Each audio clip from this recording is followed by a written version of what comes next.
О2 коалиција за чист воздух испорача конкретни барања, мерки за намалување на загадувањето, на аерозагадувањето не само во Скопје, туку и во другите градови во Република Македонија. Испорачани се до Министерството за животна средина и просторно планирање и очекуваме да бидат соработливи и кооперативни. Но бидејќи се уште не сме сигурни дека навистина тоа ќе го сторат, ние го искористивме 21 септември, меѓународен ден на мирот, да заедно со партнерите и со училиштата од Скопје и од другите градови излеземе тука на мировен марш, наречен за чист воздух, имам право на чист воздух, сакам да дишам.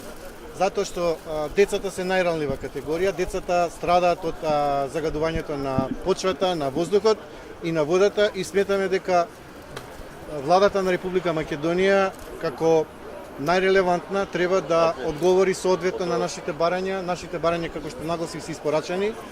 Имаме среднорочни, краткорочни и долгорочни и очекуваме од нивна страна не само што Министерството за образование не поддржа и учениците од неколку гимназии се тука, туку очекуваме и конкретни мерки кои ќе бидат спроведени во наредниот период.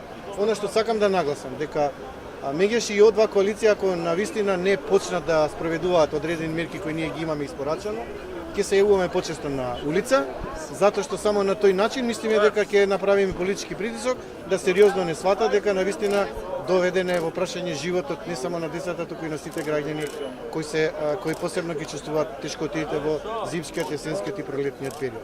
Нашиот апел е и до народните пратеници, и до владата, и до сите релевантни институции сериозно да ги земат мерките кои ги имаат доставено и очекуваме во најбрз краток рок да почнат да ги спроведуваат во пракса. Игор Новески. Значи, од О2 коалиција и од Скопје Смог Аларм. Значи, веќе доставивме еден сеопфатен документ, скоро на 20 на страници. Имавме неколку средби од О2 коалиција и со Министерство за животна средина. Значи, има позитивни сигнали за соработка, меѓутоа, како што кажа Драги, сепак сакаме резултати на терен. И затоа го користиме овој ден за мировен марш за чист воздух. Ќе продолжиме да правиме притисок врз надлежните, меѓутоа и врз јавноста, да секој од нас да преземе некои мерки и чекори за смалување на аерозагадувањето. Значи, некој дел од мерките што ги препорачуваме се мораториум во поглед на градежни активности, посебно во месеците кога е најзагадено. Потоа во поглед на автомобилската индустрија и сообраќајот препорачуваме сите возила кои што се големи загадувачи, значи што се Евро стандард 3, да кажеме, и понизок стандард, да има мораториум да се спречи движење на можеби во централното подрачје, во другите подрачја низ градот.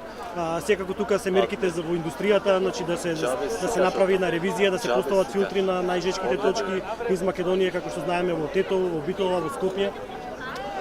Секако работиме, значи, на подигање на свеста кај младите и кај граѓаните. Значи, тоа се неколку мерки кои што сакаме, неколку клучни, да кажем, носечки мерки по поглед на градежната индустрија, значи сообраќајот, индустријата. По поглед на загревањето на домовите, секако ги поддржуваме мерките за гасификација и обновливи извори на енергија пред се, бидејќи сакаме да ја сврлиме зависноста од јаглен која што имаме. Како што знаете, предоминантно во Македонија електричната енергија се произведува од јаглен, сакаме тоа да се смени. Македонија е сончева земја, имаме над 200 денови сонце, треба тоа да го искористиме през соларна енергија, ветерници.